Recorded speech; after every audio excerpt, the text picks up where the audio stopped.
video presentasi laporan hasil penelitian guna memenuhi tugas akhir mata kuliah Statistika semester 2 Fakultas Ilmu Komputer Universitas Jember. Sebelumnya kami sampaikan terima kasih kepada dosen pengampu, Ibu Kurota Ayuni Arhimat, dan juga tim pengajar, yaitu Bapak Muhammad Ariful Furqon, serta teman-teman kelompok 4 yang sudah menyusun penelitian dari awal hingga akhir perkuliahan. Assalamualaikum warahmatullahi wabarakatuh. Pada kesempatan kali ini, kami akan mempresentasikan sebuah penelitian yang berjudul Analisis Penguasaan Materi Kuliah Secara Daring Mahasiswa Teknologi Informasi UNED Menggunakan Distribusi Frekuensi. Sebelumnya, izinkan kami memperkenalkan diri. Perkenalkan, kami dari kelompok 4, kelas Statistika A, yang beranggota saya, Marsha Cynthia Bella, dengan NIM 12410102027, Wahyu Dian Kusumawidi, dengan NIM 12410102021, Bayintaro, dengan NIM 12410102023, Farhan Burhanuddin, Saifullah, dengan NIM 12410102033, dan yang terakhir yaitu Muhammad Amanda Maulana Malik Ibrahim, dengan NIM 12410102035.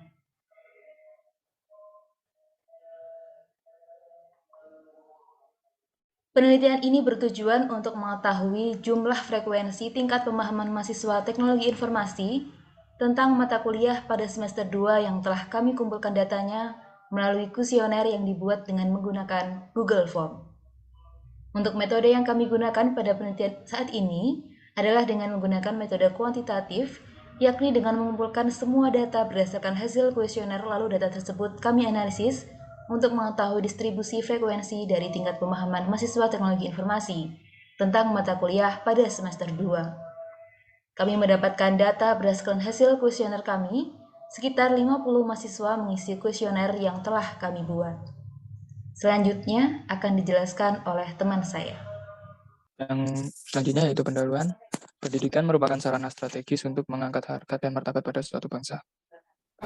Serta biasanya di dalam suatu bangsa kemajuannya itu dipengaruhi oleh kualitas tingkat pendidikan di dalamnya.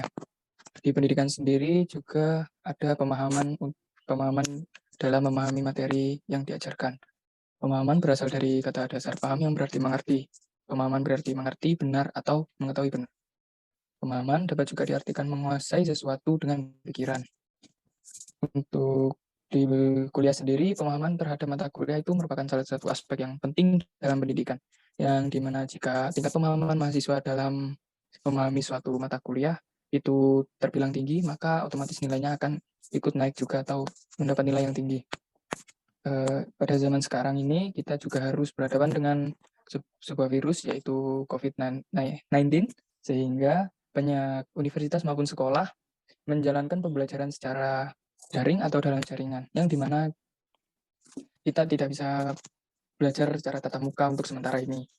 Dan gunanya itu untuk mencegah dan mengurangi virus tersebut menyebar.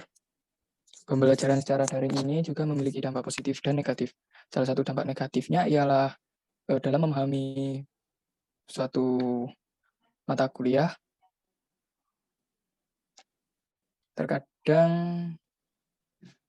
mohon maaf akan saya ulangi, dalam memahami mata kuliah itu kemampuan dari seorang mahasiswa itu menurun,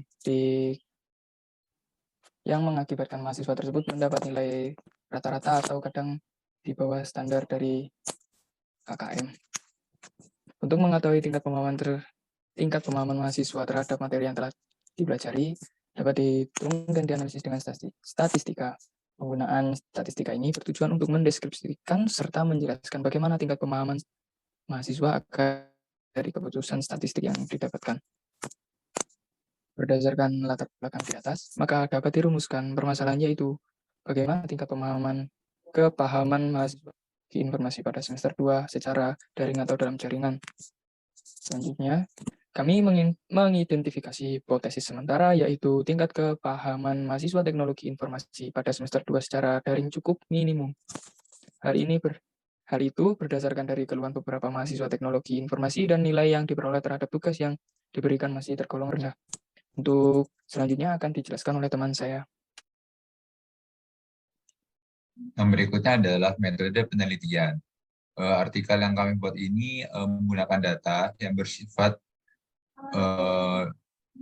yang berasal dari mahasiswa Fakultas Ilmu Komputer, Program Studi Teknologi Informasi semester 2.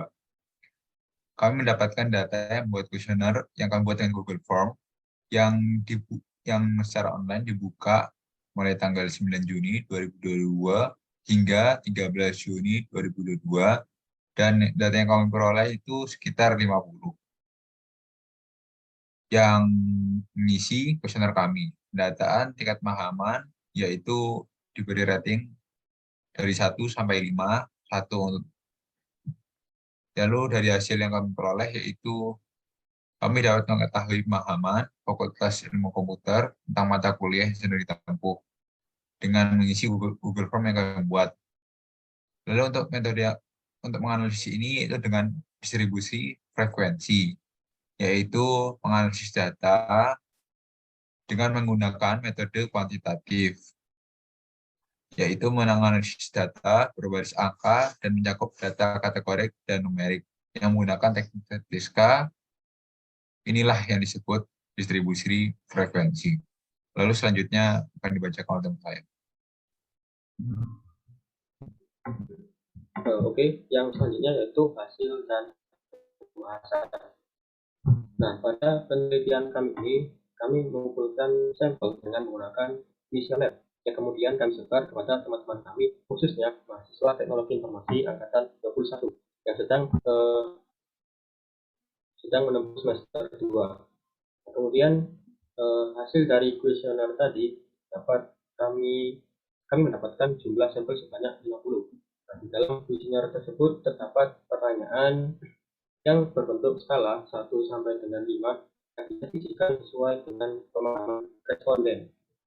Hasil kuesioner kami kemudian kami kelompokkan menjadi tabel seperti pada gambar. Nah, pada gambar ada keterangan pertama yaitu tidak paham, 2 kurang paham, 3 standar, 4 paham, dan 5 sangat paham.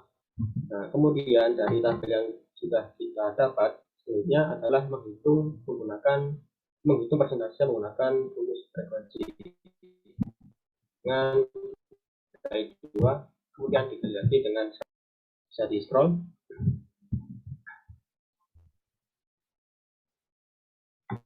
Nah, pada layar ini sudah tertampil hasil perhitungan kami yang hasilnya persentase berdasarkan tabel di atas. Terdapat 50 data yang kami analisis, kemudian kami mencari modusnya gitu atau nilai yang sering muncul. Nah, dalam pemilihan atau mencari modusnya, kami menemukan tingkat pemahaman 4 sebanyak 23 orang atau sekitar 46%. Dan data paling sedikit adalah pemahaman 1, frekuensinya 0 dengan persentase 0%. Kemudian di bawahnya bisa di scroll, ada chart atau diagram tingkat pemahaman mahasiswa. Selanjutnya yaitu kita masuk ke pembahasan yang dimana berdasarkan penelitian di atas dapat disimpulkan bahwa hipotesis awal ditolak. Karena dari hasil penelitian terbukti lebih banyak yang paham dengan pengambilan nilai tertinggi yaitu 4, yang artinya paham meskipun pembelajaran dilaksanakan secara daring. Selanjutnya akan dilanjutkan oleh teman saya. Oke, kesimpulan dan saran. Kesimpulannya, berdasarkan penelitian dan data yang kami dapat, kami menyimpulkan bahwa mayoritas mahasiswa teknologi informasi semester 2 banyak memilih rating 4, yaitu ada 23 orang dengan persentase 46%. Yang artinya, kebanyakan mahasiswa teknologi informasi itu paham akan materi yang diterima, meskipun dilaksanakan dengan perkuliahan daring. Yang kedua, saran dari hasil penelitian yang dilakukan, diharapkan peneliti lebih banyak lebih memperbanyak lagi target survei dan membuat kuesioner yang lebih spesifik jika melakukan penelitian. Dan semoga hasil penelitian ini dapat menjadi referensi untuk penelitian selanjutnya. Mungkin itu saja laporan yang kami buat dari kelompok 4. Kurang lebihnya mohon maaf. Wassalamualaikum warahmatullahi wabarakatuh.